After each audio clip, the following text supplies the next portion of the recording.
우리 지난주일 그 70인 제자를 파송하는 장면을 보았습니다. 근데 이제 사실은 쉬운 상황은 아니거든요. 쉬운 상황이 아니기 때문에 예수님이 그렇게 말씀하시잖아요. 내가 너희들을 보내는데 어린 양을 이리 가운데 보내는 것 같다. 예수님의 심정이 그렇습니다. 그래서 사실 이게 우리가 복음을 전하다 보면 만나는 상황이 녹록지가 않습니다. 그런데 우리가 지레 겁먹을 필요는 없습니다. 하나님께서 우리가 지난주에 뭐라고 말씀했죠? 우리가 혼자가 아니라고 얘기했죠. 하나님이 저와 여러분과 함께 하시기 때문에 우리가 그 모든 어려움 속에서도 넉넉히 이길 수가 있는 것입니다. 고아의 아버지라고 알려져 있는 조지 밀러라는 분이 계십니다. 여러분 한번 들어보셨을 텐데 이분이 어렸을 때는 상습적으로 아버지 돈을 훔치던 문제아였습니다. 근데 이 사람이 예수를 믿고 변화받아가지고 목사가 되었습니다. 그리고 선교사로 자원해서 영국으로 갔습니다. 독일 사람인데 영국으로 갔는데 영국에서 주로 고아들을 대상으로 사역을 한 거예요. 고아를 돌보는데 고아를 돌보려면 돈이 필요합니다. 근데 정부의 도움을 받은 것도 아니고 특별한 부자의 도움을 받은 것도 아닙니다. 근데 이 고아원을 점점 확장해서 나중에는 2,000명 정도를 수용하는 고아원을 만든 거예요. 사람들이 미쳤다고 그랬습니다. 여러분 2,000명이 식사를 하면은 하루 3끼 먹잖아요. 그러면 하루 6,000명의 식사를 준비해야 되는 거예요. 매일매일 오병이어의 기적이 필요한 거예요. 생각해 보세요. 그래서 이 조지 밀러는 다른 거를 할 수가 없었습니다. 기도 외에는. 왜냐하면 정부 보조금도 없고 여러분이 고아원을 운영한다고 생각해 보세요. 특별한 부자가 후원하는 것도 아니고. 근데 이 사람이 뭐라고 얘기했냐면 근심의 시작은 믿음의 끝이고 참된 믿음의 시작은 근심의 끝이다. 이렇게 얘기했습니다. 제가 다시 한번 말씀드릴게요. 근심의 시작은 믿음의 끝이고 참된 믿음의 시작은 근심의 끝이다. 이렇게 얘기했어요. 그러니까 우리가 걱정하고 염려하기 시작하면 믿음이 없는 거예요. 근데 진짜 하나님을 신뢰하게 되면 근심이 없어진다는 거예요. 그러니까 우리는 걱정과 염려로 일을 할 때가 많습니다. 그렇죠? 우리 걱정은 본능과 가깝죠. 여러분 눈 뜨면 걱정부터 시작하잖아요. 그죠? 우리가 눈 뜨면 걱정하고 염려하는 것이 우리 일상인데 거의 본능에 가까워요. 근데 이 근심과 염려를 끝낼 수 있는 비결은 어디에 있느냐? 참된 신앙에 있다는 거예요. 그러니까 주님을 믿으면 우리가 혼자가 아니다. 주님이 우리와 함께 하신다. 걱정과 염려가 우리에게 가져다 주는 건 병밖에 없습니다. 잠언에도 그렇게 되어 있잖아요. 마음의 즐거움은 양약이라도 심령의 근심은 뼈를 마르게 한다. 뼈를 마르게 한다. 그러니까 걱정과 염려가 우리한테 줄 수 있는 유익이 별로 없습니다. 한번 해보세요. 걱정과 염려로 되는 거 아무것도 없어요. 아무것도. 일도 없습니다. 일도. 그러니까 참된 믿음으로 여러분의 근심을 끝내버리시기 바랍니다. 기도하세요. 걱정과 염려를 여러분의 기도로 바꾸시고 70인 제자는 그렇게 했습니다. 자, 그러면 우리가 결말이 궁금하죠. 70인 제자가 도대체 어떻게 되었을까? 오늘 말씀이 바로 70인 제자들의 선교 보고입니다. 이 사람들 굉장히 기쁜 마음으로 돌아와서 선교 보고를 하는데 예수님께서 이 보고를 들으시고 함께 즐거워합니다. 그러면서 제자들이 놓치기 쉬운 아주 중요한 핵심 포인트를 가르쳐주고 있습니다. 그걸 우리 몇 가지만 정리해서 함께 말씀을 나누면 좋겠습니다. 첫 번째는 저와 여러분이 하늘에 기록되었다는 거예요. 그걸 기뻐하라는 거예요. 하늘에 기록된 거. 여러분 우리 그리스도인들에게 중요한 것은 사역의 성공보다 하나님과의 관계입니다. 자, 우리는 성공에 관심을 기울여요. 어떻게 하면 잘 될까? 어떻게 하면 성공할까? 자, 성공은 업적은 땅에 기록되는 것입니다. 그러나 하나님과의 관계는 하늘에 기록되는 것입니다. 이게 중요합니다. 땅에 기록되는 건 뭐냐? 명함, 직함, 공덕비, 비석, 이건 다 땅에 기록되는 겁니다. 여러분, 우리가 죽어서 땅에 기록되는 것이 무슨 의미가 있습니까? 땅에 기록되는 것은 아무 의미가 없어요. 저와 여러분에게 중요한 것은 하늘에 기록되는 것입니다. 70인 제자들이 기뻐하면서 돌아왔습니다. 처음에는 두려움과 걱정으로 잔뜩 몸에 힘이 들어간 상태에서 나갔는데 가는 곳마다 하나님의 공급하심을 경험했어요. 필요한 것마다 공급해 주시는 사역이 굉장히 성공적이었습니다. 17절 말씀에 뭐라고 보고하는지 한번 들어보세요. 주여, 주의 이름으로 귀신들도 우리에게 항복하더이다. 예, 주님의 이름이면, 예수의 이름이면 귀신도 물러가고 주의 복음으로 사람들이 변화되는 것을 경험한 거예요. 예수님의 말씀을 전했더니 진리를 발견하고 빛이신 주님께 나오는 놀라운 인생으로 변화되는 것을 경험한 것입니다. 그러니까 제자들이 가는 곳마다 뭘 만났어요? 하나님을 영접하는 사람, 주님을 영접하는 사람을 만났어요. 그리고 하나님의 나라가 점점 확장되었습니다. 제자들의 보고를 듣고 예수님이 이렇게 말씀하십니다. 야, 나도 사탄이 하늘에서 번개같이 떨어지는 것을 봤다. 여러분, 사탄이 떨어졌다는 말은 뭐겠어요? 사탄이 패배했다, 그 뜻이에요. 그죠? 근데 그걸 뭐에 비유하냐면 하늘에서 번개가 치는 것처럼. 자, 번개의 특징은 뭡니까? 번개가 칠 때에 자, 이제부터 칩니다 해서 번개 치나요? 아니에요.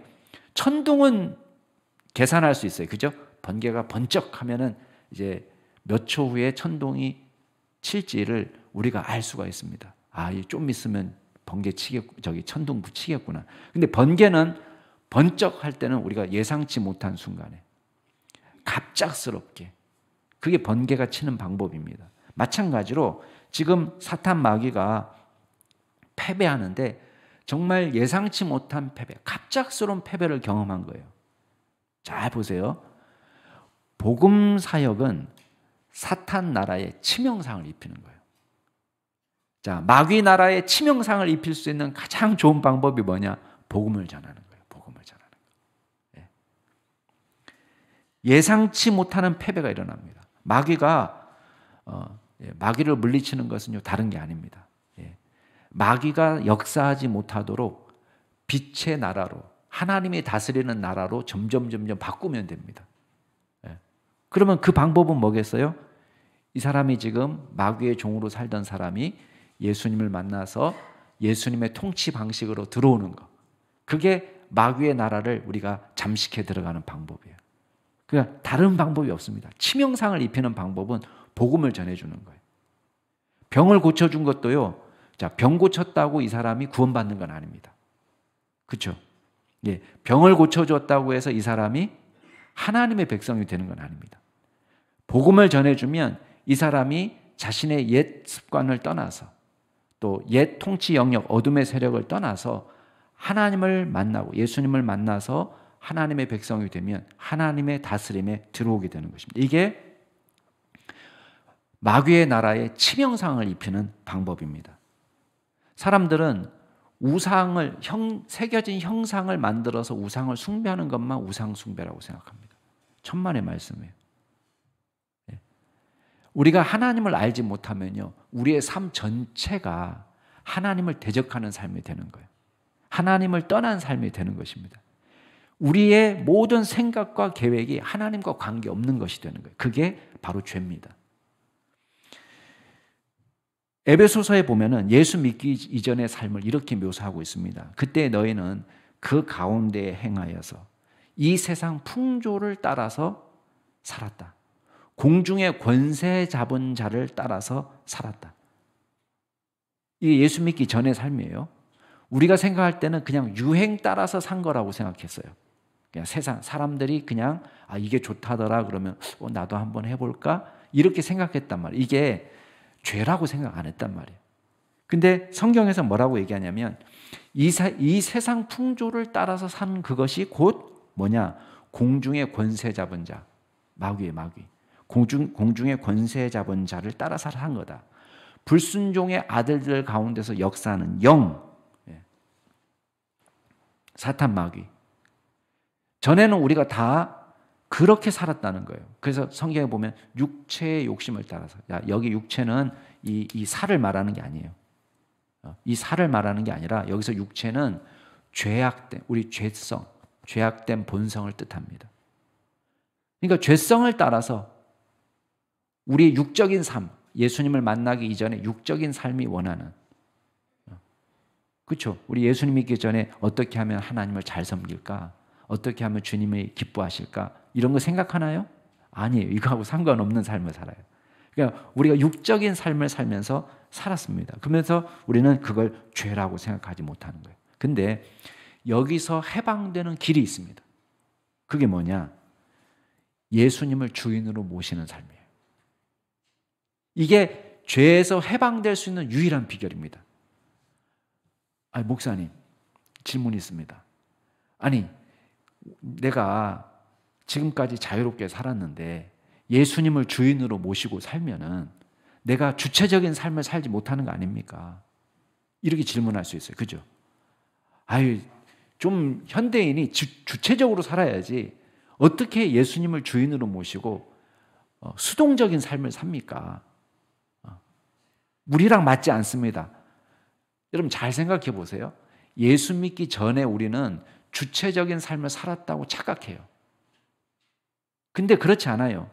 예수 믿기 전에 우리가 주체적으로 산 것처럼 생각했는데 성경은 뭐라고 얘기했어요? 마귀의 지배를 받아서 종로로, 죄의 종로로 타고 살았던 거예요. 우리가 주체적으로 산 게 아닙니다. 악한 영의 종노릇을 하면서 살았습니다. 알 수 없는 불안에 사로잡혀 살았습니다. 우리는 우리가 하고 싶은 대로 하고 살았다고 생각했습니다. 근데 우리가 하고 싶은 대로 살았는데 행복이 온 게 아닙니다. 불안이 오고 엉망진창이 되고 우리의 삶에 염려가 생기고 편안함이 없고, 왜 그런지 아세요? 주님이 원래 만들어준 삶, 원래 우리가 가장 행복한 삶을 산 게 아니라 반대로 살았기 때문에 그렇습니다. 자, 매뉴얼이 있어요. 매뉴얼이 있는데 매뉴얼대로 살지 않으면 우리 인생이 뭘 경험합니까? 삶 속에서 멀리 죽을 것도 없어요. 죽고 지옥 가고 이런 건 없이 이 세상에서 우리는 지옥과 같은 삶을 경험합니다. 사랑하면 될 것 같은데 안 되는 거예요. 사랑이 안 되는 거예요. 그런 거 경험하지 않아요? 사랑하면 되는데 사랑이 안 돼요. 나만 잘하면 될 것 같은데 불행을 만납니다. 우리는 우리 마음대로 산 것 같은데 하나도 우리 마음대로 살지 않았어요. 근데 여기서 해방될 수 있는 비결은 뭐냐? 주인을 바꾸는 거예요. 주인을. 우리가 섬기는 예수님은요, 강압적이거나 폭력적인 분이 아닙니다. 저와 여러분에게 자유의지를 주시는 거예요. 그러니까 우리는 예수님을 섬기면 왠지 종로로 타고 잘못될 것 같고 억울할 것 같고 피해볼 것 같은데 예수님 뭐라고 말씀하세요? 수고하고 무거운 짐진 자들아 다 내게로 오라. 내가 너희를 어떻게 한다고요? 쉬게 하리라. 나는 마음이 온유하고 겸손하니 나의 멍에를 메고 내게 배우라. 어휴, 명예를 지라고 하시네. 예수님 말씀하세요. 나의 멍에는 쉽고 가볍다. 왜냐하면 우리는 세상에서 내가 짐을 안 졌다고 생각했는데 우리는 세상에서 마귀가 주는 짐을 지고 살았어요. 그게 멍에예요. 불행의 시작이었어요. 근데 예수님의 멍에는 어떤 멍에냐? 쉽고 가벼운 멍에.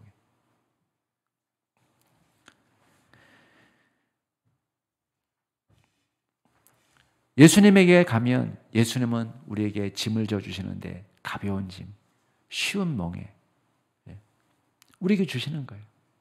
그러면 여러분, 주님을 우리 마음 가운데 모시고 살기 시작하면 어떤 일이 벌어집니까? 자, 우리가 예전에 타락했던 우리의 이성, 타락하여 오염된 감성, 우리의 의지, 이게 변화되는 거예요. 그래서 주체적으로 거룩한 삶을 살게 합니다. 자, 복음 사역은 그래서 값진 거예요. 왜 값진지 아세요? 진짜 인간성을 회복하는 거예요. 여러분, 우리는 예수 믿기 전에 우리가 원래 우리라고 생각합니다. 아니에요. 원래 에덴 동산에서 하나님이 우리를 만드실 때 우리의 원래 모습은 훨씬 더 고귀하고 아름다운 존재, 하나님의 형상으로 지음받았어요. 여러분, 세상에 하나님의 형상으로 지음받은 존재가 어디 있어요? 세상에. 없어요. 인간 외에는.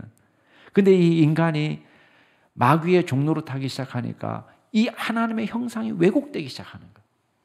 우리의 생각이 왜곡되고 우리의 감정이 왜곡되고, 여러분 속지 마세요. 우리 감정이 우리는 왜곡되니까요. 우리의 마음이 아침 다르고 저녁 다릅니다. 조석변이합니다. 엉망진창이에요. 우리 감정은 믿을 게 못 됩니다. 분명히 이 사람이 사랑스러워졌는데 어떤 때는 정말 죽일 것처럼 미울 때가 있어요. 우리 감정이 이렇게 왜곡이 일어나요. 아무 일이 일어나지 않았는데 코로나 때문에 이 사람하고 만난 지 2년이 넘었어요. 근데 이 사람 마음속에서요, 이 사람 나한테 기분 나쁘게 한 것도 아니에요. 근데 마음으로 좋아졌다가 싫었다가 미웠다가 왔다 갔다 한다니까요. 무슨 해코지를 했어요. 2년 동안 못 만났는데 우리 코로나 때문에. 그렇죠? 아무 일도 없었어요. 그동안 전화도 못했어요. 근데 온갖 마음에 변화가 일어나요. 우리 감정은 왜곡되어 있어요. 우리의 지성은 어떻게 돼요? 지성은 좀 멀쩡한 것 같습니까? 너 이성적으로 생각해봐. 이성적으로 생각이 안 되고 이성적으로 해도 맨날 실수예요. 장구 끝에 악수라는 말 들어보셨죠? 우리의 머리로 그냥 오래 생각하고 신중에 신중을 기해서 결정했는데 어떤 결정이에요? 악수. 최악의 악수가 나온 거예요. 우리 이성은 믿을 게 못 돼요. 근데 우리가 예수를 믿고 변화되잖아요. 우리의 지정의가 새롭게 되는 거예요. 이게 변화예요. 근데 이게 성공의 비결이 어디에 있느냐? 우리 힘으로 가능하느냐? 아니에요. 불가능해요. 우리 힘으로 불가능해요. 너무 섭섭해하지 마세요. 아니 뭐 인간이 할 수 있는 게 그럼 아무것도 없습니까? 아니에요. 할 수 있는 거 많아요. 음악도 만들어내고 좋은 예술가도 될 수 있고 좋은 화가도 될 수 있고 좋은 건축가도 될 수 있고 좋은 과학자도 될 수 있고 다 될 수 있습니다. 근데 뭐만 안 되느냐? 우리의 심령이 변화되는 거, 다른 사람의 심령을 변화시키는 거, 우리 힘으로 안 되는 거예요. 이거는 영적인 능력이 필요합니다. 예수의 능력으로만 가능한 거예요. 여러분 그래서 예수님 뭐라고 말씀하세요? 자, 19절 같이 한번 읽어볼까요? 자, 70인 제자들이 어떻게 성공했느냐? 19절 같이 읽어보겠습니다. 시작. 내가 너에게 뱀과 절갈을 밟으며 원수의 모든 능력을 제할 권능을 주었으니 너희를 해칠 자가 결코 없느니라. 자, 70인 제자들의 성공이 자기 덕분인 줄 알았는데 아니었어요. 예수님이 권능을 주셨어요. 어떤 권능? 뱀과 절갈을 밟아도 해를 입지 않는 권능.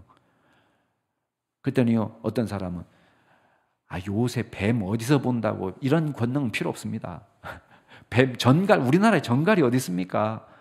뱀과 전갈은 이런 권능 말고 좀 뭐 돈 잘 버는 권능, 뭐 건강한 권능, 무병장수하는 권능, 이런 게 좀 필요하지. 이런 권능이 왜 필요합니까?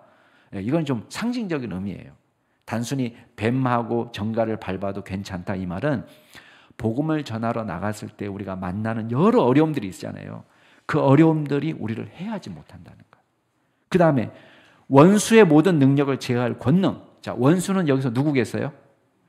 마귀죠. 그 원수예요. 단수예요. 원수들이 아니에요. 복수가 아니라 단수예요. 그 원수는 누구냐? 마귀, 사탄 마귀. 그 마귀의 모든 능력을 제어할 수 있는 권능을 우리에게 주셨다. 그래서 너희를 해할 자가 없다. 근데 여기서 비밀을 하나 말씀하세요. 우리가 이겼단 말이에요. 예수님의 능력으로. 근데 진짜 기뻐할 주제는 따로 있다는 거예요. 자, 20절 말씀. 오늘의 핵심 구절입니다. 20절 같이 한번 읽어보겠습니다. 시작. 그러나 귀신들이 너희에게 항복하는 것으로 기뻐하지 말고 너희 이름이 하늘에 기록된 것으로 기뻐하라. 야, 70인 제자들이 나가가지고 막 사탄이 하늘에서 떨어지는 것처럼 번개처럼 떨어진 것 같은 놀라운 기적을 경험하고 막 마음에 충만해서 야, 우리를 통해서 이런 기적이 나타나고 귀신도 쫓겨가고 예수를 믿고 놀라운 치유의 역사가 나타나고 와, 할렐루야 뭐 이러고 있는데 야, 그것 때문에 기뻐하지 마라. 그러니까 일의 성공이지만 그게 중요한 게 아니야. 정말 중요한 건 뭐냐? 너희들의 이름이 하늘에 기록된 것으로 기뻐해라. 자, 뭐가 더 중요하다는 거예요? 사역의 성공보다 하나님의 자녀가 된 것, 관계. 이걸 기뻐하라는 것입니다. 여러분, 우리는요, 도구로 쓰임받을 수는 있습니다. 도구로 쓰임받았다는 것이 구원받았다는 건 아닙니다. 여러분, 노아 방주의 까마귀도 하나님의 도구고요. 노아 방주 속의 비둘기도 하나님의 도구예요. 모세의 지팡이도 하나님의 도구고, 입이 열려서 발람에게 따박따박 말대답한 나귀도 하나님의 도구예요. 바벨론 왕 느부갓네살도 하나님의 도구고, 사울 왕도 하나님의 도구예요. 가룟 유다도 하나님의 도구예요. 자, 느부갓네살, 또 발람에게 말대답한 나귀, 모세의 지팡이, 가룟 유다 구원받았습니까? 여러분, 가룟 유다는요, 9장의 12제자를 파송할 때는 나가서 기적도 행했을 거예요. 예. 그렇죠. 둘씩 짝지어서 보내는데, 가룟 유다는 기적의 현장에 늘 있었어요. 예수님의 기적의 현장에. 예수님께서 귀신을 내어쫓는 권능도 일시적으로 주셨어요. 사울 왕도 옷을 벗어서 예언할 정도로 하나님의 영에 사로잡힌 적이 있습니다. 여러분, 사울 왕이 구원받았습니까? 여러분, 하나님의 도구로 우리는 얼마든지 쓰임받을 수 있어요. 하나님과 관계없이도.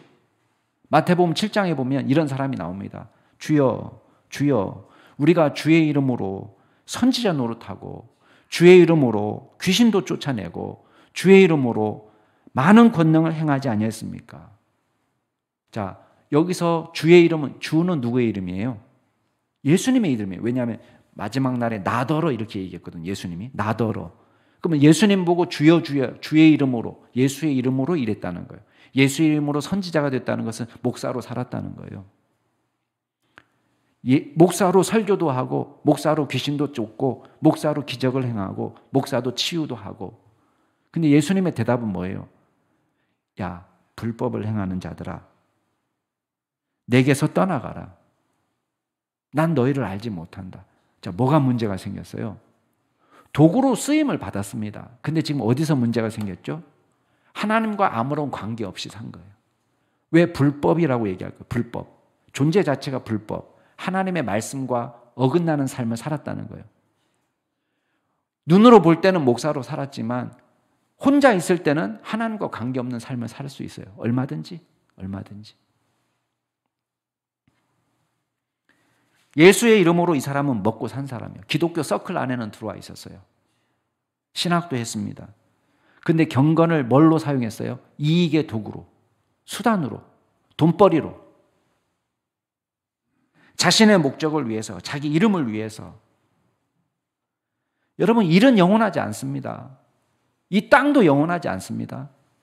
심지어는 우리가 고쳐준 병든 사람을 고쳤는데, 제자들이 병든 사람을 고쳐주고 귀신을 내어쫓은 그 사람도 영원하지 않습니다. 흔적도 없이 사라집니다. 뭐만 남습니까? 하나님과의 관계만 남는 거예요. 주님을 찬양하고 예배하고 기도하고 높여드리고, 이게 남는 거예요. 하나님을 사랑하고. 마지막 날 새하늘과 새 땅에 들어가서 남는 게 뭐예요? 예배가 남고 기도가 남고 찬양이 남는 거예요. 주님을 사랑하는 그 사랑이 남는 거예요. 누가 들어갑니까?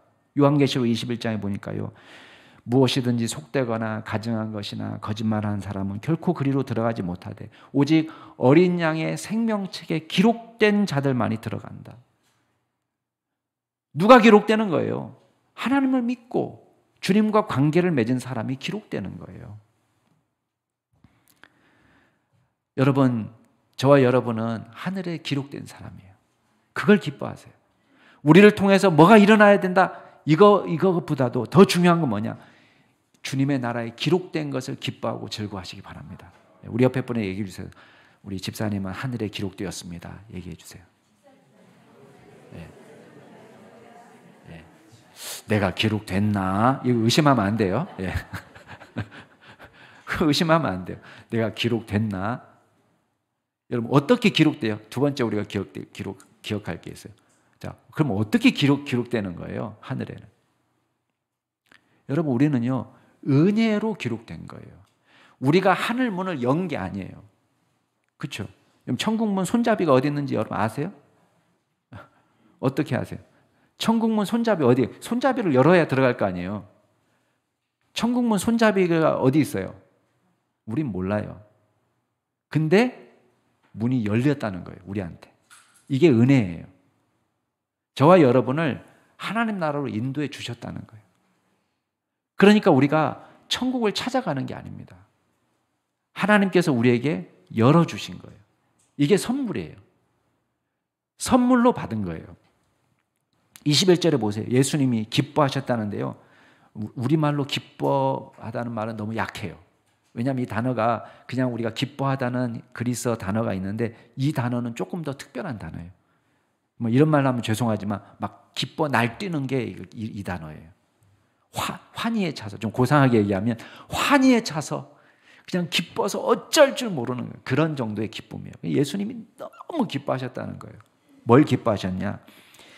이거를, 이 지혜를, 자, 이 천국에 기록된, 하늘에 기록된 이 축복을 어떻게 하셨느냐? 천지의 주제이신 아버지요.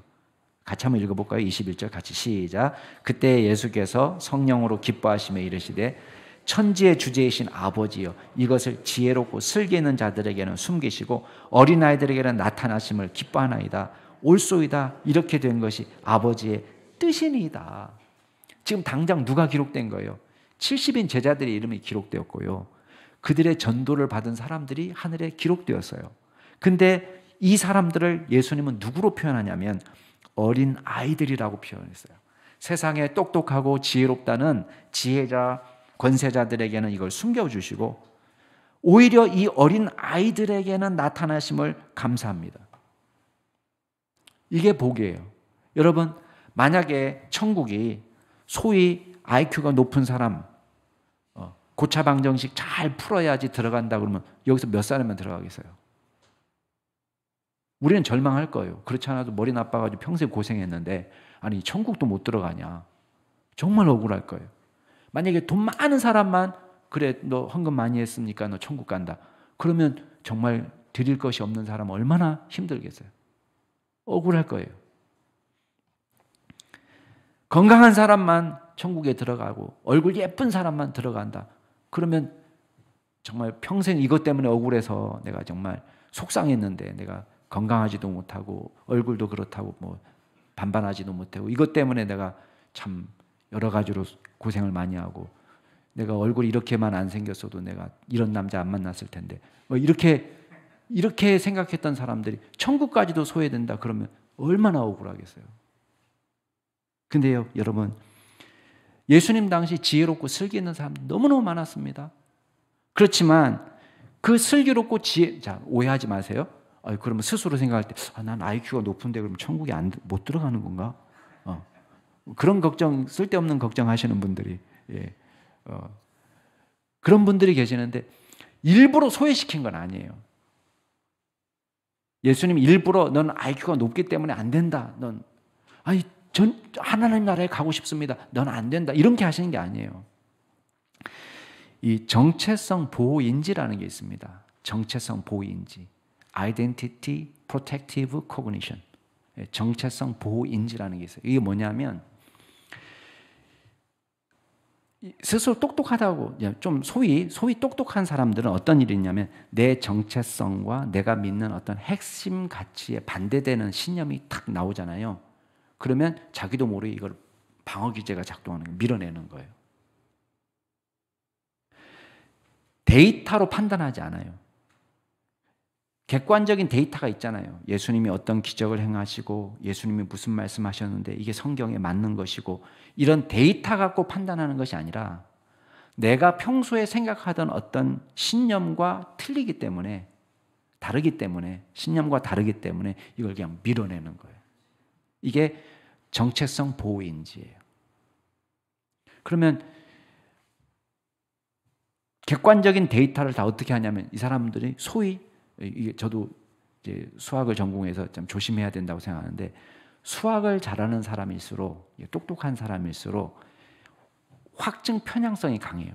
그러면 어떻게 되냐면 내 평소 신념과 어긋나는 어떤 데이터를요 이걸 합리화시키는 거예요.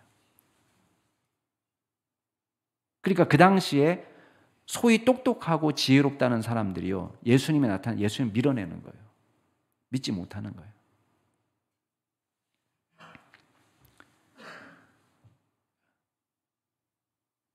저는 똑똑한데 그럼 어떡하죠? 염려하지 마세요. 우리가 기도하고 하나님의 말씀을 말씀 그대로 받아들이는 것이 중요합니다. 예수님께서는 이렇게 말씀해요. 하나님께서 이 비밀을 누구에게 알려주셨냐? 어린 아이들에게는 알려주셨다. 그러면서 어린 아이들이라고 사용된 이 단어는 사실은 애기예요. 애기. 원래 그리스어로는 네피오스, 갓난 아기를 뜻합니다. 젖먹이, 토들러, 아장아장 걷는. 그러니까 뭐예요? 지금 이 70인 제자같이 소외되고 무지하고 이 사람들이 가서 전도하도 누가 믿었느냐? 연약한 자들이 믿었다는 거예요. 세상적으로. 여러분, 하나님의 나라는 강한 자의 나라도 아니고 똑똑하다는 사람의 나라도 아니고 권력자의 나라도 아닙니다. 왜 그렇게 하셨느냐? 하나님은 세상에 미련한 것들을 택하셔서 지혜 있는 자들을 부끄럽게 하시고, 세상에 약한 자들을 택하셔서 강한 자들을 부끄럽게 하시고, 세상에 천한 것들을 멸시받는 것들을 택하셔서 있는 자들을 폐하려 하시나니 이는 아무 육체도 하나님 앞에서 자랑하지 못하게 하려 함이라. 이게 복음이에요. 그러니까 저와 여러분이 연약함에도 불구하고 예수님의 복음을 믿고 변화된 믿음의 사람이 되는 것입니다. 여러분, 이화여대의 전신이 이화학당이잖아요. 이화학당의 최초의 학생들이 누군지 아세요? 엄마가 밥해 먹일 수 없으니까 밥이라도 먹게 해주세요. 맡긴 여학생이에요. 두 번째, 제2호 학생이 누군지 아세요? 두 번째 학생은요, 엄마가 알아 누웠기 때문에 길거리에서 거지로 살아가는 국어를 하고 다니는 그 여자아이가 2호 학생이 된 거예요. 여러분, 세상에 천하고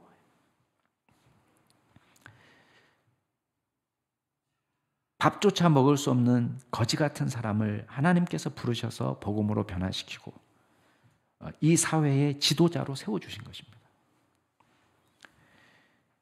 21절 끝에 보면 예수님께서 이렇게 된 것이 아버지의 뜻이다, 아버지의 선한 의도다라고 말씀하세요. 이걸 기뻐하셨다는 거예요. 가난하고 소외된 사람들이 주님을 믿고 변화되어서 하나님의 백성이 되는 것을 기뻐하셨다는 것입니다. 이게 선물이에요. 여러분, 어떻게 우리가 하늘에 기록되었습니까? 이걸 우리에게 계시해 주셔서, 우리같이 연약한 사람들에게 깨닫게 해 주셔서, 여러분이 멀쩡히 가만히 있었는데 여러분이 스스로 예수 믿은 것 같아요. 아니에요. 주님이 우리에게 예수 믿고 싶은 마음을 주셨어요. 옛날에는 그렇게 완강히 거부했는데 우리 마음을 열어주셨어요. 그리고 우리를 만나주신 것입니다. 주님의 말씀이 언제부터인가 꿀송이처럼 달게 됐어요. 여러분의 이름이 하늘에 기록된 거예요. 그 은혜를 감사하고 기뻐하시기 바랍니다. 마지막으로 기억할 게 있습니다. 그는 하나님 나라의 현재적 체험이에요. 자, 이게 중요합니다. 자, 크리스찬은 어떤 사람이냐? 물론 죽어서 하나님 나라에 가죠. 그렇지만 죽어서 하나님 나라 가기 전에, 자, 이 땅에서는 지옥 같은 삶을 살다가 하늘에 가는 거냐? 그렇지 않아요. 하나님 나라를 이 땅에서도 현재적으로 체험하는 거예요. 자, 잘 먹고 잘 산다, 그거하고는 좀 별개입니다. 잘 먹고 잘 살아도 지옥 같은 삶을 사는 사람이 있어요. 근데 참 반찬도 변변치 않고 또 우리의 삶이 어렵고 힘들지만 그 마음이 천국 같은 사람이 있습니다. 이 하나님 나라를 현재적으로 체험하는 삶이에요. 하나님의 나라는 이미 우리 가운데서 시작되었어요. 그래서 여러분, 이거를 물론 이제 이 계시를 누구에게 정권을 주셔서 가르치게 하셨느냐? 예수님에게 그 정권을 줬어요. 하나님이.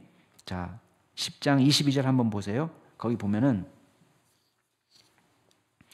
내 아버지께서 모든 것을, 하늘의 모든 정권을 예수님께 주셨으니 아버지 외에는 아들이 누군지 아는 자가 없고 또 아들과 또 아들의 소원대로 계시를 받는 자 외에는 아버지가 누구인지 아는 자가 없다. 자, 이게 무슨 말이냐면 아버지 외에는 아들이 누구인지 아는 자가 없다. 이 예수님에 대한 예수님을 예수님 누구의 인정을 받고 있느냐? 하늘 아버지의 인정을 받고 있어요. 하나님 아버지와 특별한 관계를 맺고 계시다는 거예요. 그죠? 이게 중요합니다. 그다음에 아버지를 제대로 알 수 있는 유일한 방법은 뭐냐? 아들을 통해서만. 여기 보면 아들이 아버지를 알고 계시고 아들의 소원대로 계시를 받은 사람. 그러니까 예수님을 통하는 사람은 하나님 아버지를 제대로 만날 수 있어요. 그러니까 예수님이 나는 길이요 진리요 생명이니 나로 말미암지 않고는 아버지께로 올 자가 없다 이렇게 말씀하셨잖아요. 여기서 내가 곧 길이다 할 때 그 길이에요. 정관사가 들어가 있는 걸 여러분 기억하셔야 돼요. 영어로 보면 the way, 그 길, 그 진리, 그 생명 다 정관사가 들어가 있어요. 유일한 예수님이 하나님께 나아갈 수 있는 유일한 방법이다. 유일한 길이다. 영원한 생명을 얻을 수 있다. 하나님 앞에 가면. 근데 여러분 보세요. 70인 제자들이 이거를 암기할 필요가 없었단 말이에요. 예수 아들을 통해서만 계시를 통해서만 아버지를 알 수가 있구나. 이거 외워야지 밑줄 긋고 암기 왜 안 외워지지? 암기 이렇게 하면서 외운 게 아니에요. 70인 제자들은 어떻게 해서 이걸 알았느냐? 예수님이 주신 권능을 직접 체험한 거예요. 그죠? 나가서 복음을 전할 때 체험했어요. 그냥 말씀을 전했을 뿐이에요. 근데 무슨 일이 벌어졌죠? 예수의 이름으로 명령했는데 귀신이 떠나가는 것을 체험했어요.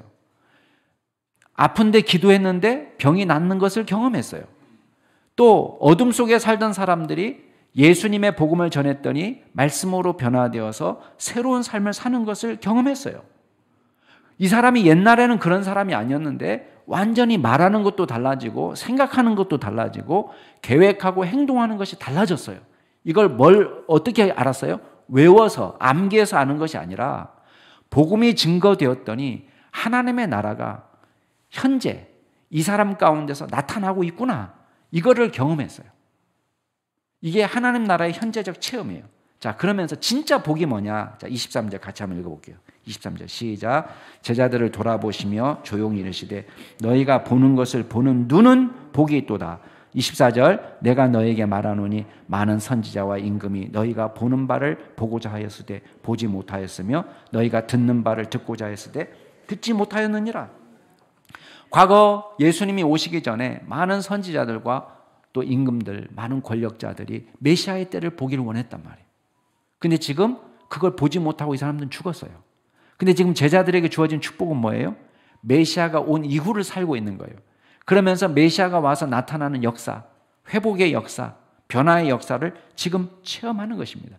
이거를 보는 사람은 복이 있다. 그러면서 너희다. 자, 이거를 많은 사람들이 보고자 했지만 보지 못했지만은 너희가 듣는 자를 죄송해요. 앞에 23절에 보면 너희가 보고 있는 것, 지금 보고 있는 그 보고 있는 눈은 복이 있다. 그거를 보게 되는 것이 복이라는 거예요. 그래서 23절에 보면 너희가 보는 것을 보는 눈은 복이 있다. 너희들이 본다는 것은 현재형이거든요. 그러면 지금 보고 있는 거예요. 근데 그것을 우리도 동일하게 체험할 수 있는 거예요. 이거는 제자들에게만 주어지는 축복이냐? 그렇지 않습니다. 이 이후의 세대, 사탄 마귀가 굴복하는 일이 우리 가운데 나타난다는 거예요. 어떻게 나타납니까? 하나님 나라는 위축되지 않습니다. 저와 여러분이 말씀으로 변화되고 새로워지잖아요. 그러면 우리를 통해서 어떤 일이 벌어져요? 또 복음을 듣는 사람이 생기는 거예요. 그러면 그 사람이 자신의 과거를 단절하고 새로운 삶, 예수님과 더불어 동행하는 삶이 나타나는 거예요. 우리가 그렇게 살아라, 살지 말아라, 말하지 않아도요. 막 미친 듯이 성경을 읽기 시작합니다. 그리고 성경을 통해서 하나님을 믿고 그리고 누가 시키지 않아도 막 기도하는 일이 벌어집니다. 그리고 자기 삶 속에서 기도하면서 하나하나 어둠의 세력들을 몰아내고 청산해내고 자기의 삶을 거룩하게 변화시키는 일이 우리 가운데 나타난다는 거예요. 그게 뭐냐? 이게 하나님 나라의 현존이에요. 천국 가기 전에 이 땅에서 이미 주님의 역사가 나타나서 우리의 말이 변화되고 행실이 변화되고 생각이 달라지고 하나님의 다스림이 나타나는 것입니다. 이게 바로 땅에서 하늘을 사는 사람인 거예요. 사랑하는 남양주 충신교회 성도 여러분, 저와 여러분은 하늘에 기록되었어요. 하늘의 사람이 되었습니다. 하나님의 마음에 각인된 사람이 되었습니다. 유명한 명패나 명함 파고 직함 갖고 비석 세우고 그런 거는 중요하지 않아요. 우리의 마음이, 우리의 이름이 하나님의 마음에 각인된 것이 더 중요합니다. 죽어서 하나님 나라 가는 것도 복입니다. 그러나 또 한 가지 우리가 누릴 복이 뭡니까? 하나님의 나라를 이 땅에서 현존하는 거예요. 땅에서 하늘을 사는 삶이에요. 여러분, 짐 엘리엇이라는 선교사가 이런 일기를 썼습니다. 자기한테 주는 메시지죠. 일기장이니까. 떠오르는 새벽별이신 예수님께 내 시선을 고정시켜라. 세상 일에 실망할 것도 없고 세상 일에 지나치게 우쭐댈 것도 없다. 우리는 이 땅에서 일희일비합니다. 조그마한 거 잘 되면 막 헤헤 거리다가 요만한 거 안 되면 막 땅이 꺼져라 한숨 쉬면서 정말 땅 밑으로 떨어질 것처럼 낙심합니다. 그렇게 하지 말라는 거예요. 세상 일에 지나치게 우쭐댈 것도 지나치게 실망할 것도 없다는 거예요. 인생은 덧없이 흘러가는 순간임을 알고 그것을 기준으로 생각을 해라. 그 시간을 어떻게 구속할 수 있을지. 지금 우리가 보내는 시간은 없어질 거예요. 그런데 이 시간에 우리가 살아가는 이 순간에 우리가 고민할 건 뭐냐? 이 시간을 어떻게 하면 하나님이 기뻐하는 시간으로 바꿀 수 있을까? 그것만 고민하라는 거예요. 한 발만 더 내디디면 하늘의 문턱을 넘을 것처럼, 죽음이 코앞에 있는 것처럼, 내가 지금 한 발자국만 더 걸으면 하나님 나라로 훅 넘어갈 수 있는 사람인 것처럼 종말론적 삶을 살라는 거예요. 내가 막 천년 만년 살 것처럼 여기서 하지 말고 한 발자국만 더 넘으면 하늘의 문턱을 넘어갈 것처럼 우리의 삶을 하나님 앞에서 살라는 거예요. 여러분, 우리의 힘으로 하늘을 살아갈 수는 없습니다. 주님의 능력이 필요합니다. 새벽별이신 예수님을 바라보시기 바랍니다. 땅의 것을 찾는 인생 되지 마세요. 이 땅은 영원하지 않습니다. 하늘의 것을 찾으세요. 하늘의 삶을 사세요. 저와 여러분이 이 땅에 발을 딛고 살지만 하늘의 삶을 살아가는 믿음의 종이 될 수 있기를 바랍니다. 저와 여러분은 하늘에 기록되어 있습니다. 기도하겠습니다. 존귀하신 하나님 아버지, 우리의 이름을 하늘에 기록하시고 천국 백성 삼아주시니 감사를 드립니다. 그 은혜를 늘 기억하며 땅에서 하늘을 사는 믿음의 종들이 되게 하여 주시옵소서. 우리의 힘으로 할 수 없습니다. 주님의 권능을 의지합니다. 뱀과 전갈을 밟으며 그 원수를 깨부술 수 있는 권능을 우리에게 주셨사오니 주여, 이 땅에 어떤 것도 우리를 해하지 못함을 믿고 주님과 더불어 동행하는 귀한 종들이 되게 하여 주옵소서. 감사드리며 예수 그리스도의 이름으로 기도드렸습니다. 아멘.